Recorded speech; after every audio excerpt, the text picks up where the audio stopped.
I'm Rachel Smith and I'm the founder of Decongestion, Underspent and Ready for Redundancy. So I started the businesses in 2014. I was working in an engineering consultancy and like most people in engineering and mining, I was worried about being made redundant. I'd been working with the Guggenheim in New York, doing an international think tank. I had 2 TED Talks, but I didn't really know how to package it up together to create the next thing, or to be able to kind of market myself so that I was kind of a key person of influence in my industry. So kind of had all this stuff, but nothing really happening. By chance, ended up going to a one-day brand accelerator at the Brisbane Convention Centre. It was there that I found out about entrepreneurship. I didn't really know anything about being an entrepreneur then. And from there, I signed up to the Key Person of Influence entrepreneur course. So writing and publishing 2 books at the same time is not advisable. So the Decongestion book was the book that I did through the Key Person of Influence course. So you don't have to, but they like you to write a book because a book is kind of the new business card.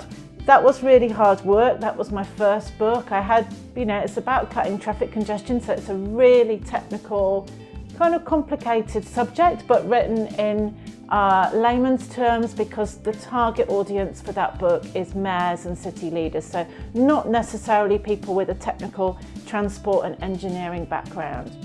At the same time as I was doing that in 2014, I was doing my year of buying nothing new or second hand. And so it's like, well, now I know how to write 1 book. It would be really great to do a book about not buying anything. But obviously I couldn't do that until the year had finished. So I was making notes, I was interviewing people. I was thinking about the journey that I was under while I was doing my no buying. And so I thought, as soon as my year ends, I'm going to write the next book. Deep down, I was really worried about being made redundant, not as in that I wouldn't have a job, but the kind of money side.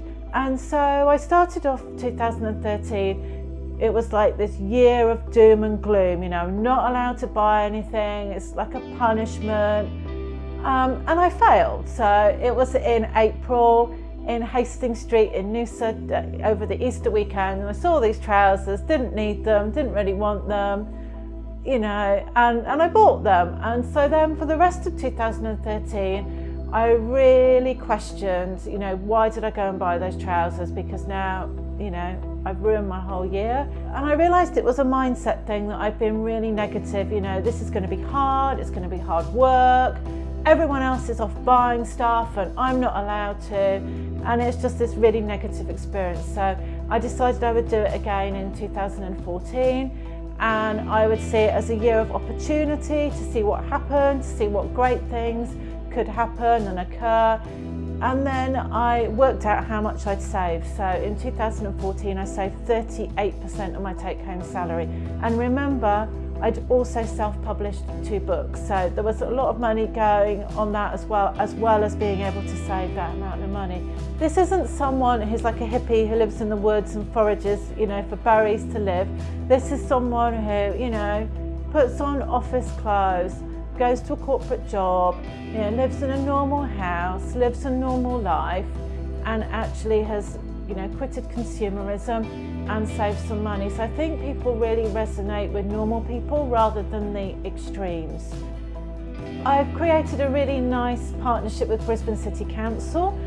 They have their sustainability agency and they have a campaign that's going for 3 years called Live for Less. So all about helping households to save money, to do things that don't cost heaps of money, to do things like home gardening, growing your own vegetables, doing things that enable you to live for less.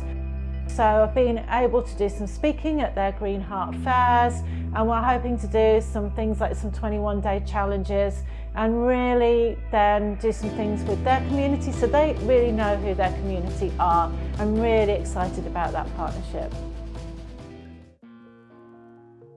Like when you write a book, you think, when it's when it arrives from the printer or it's just about to be put up on Amazon, you think, oh, so many people are going to criticize it. So many people are going to say it's rubbish.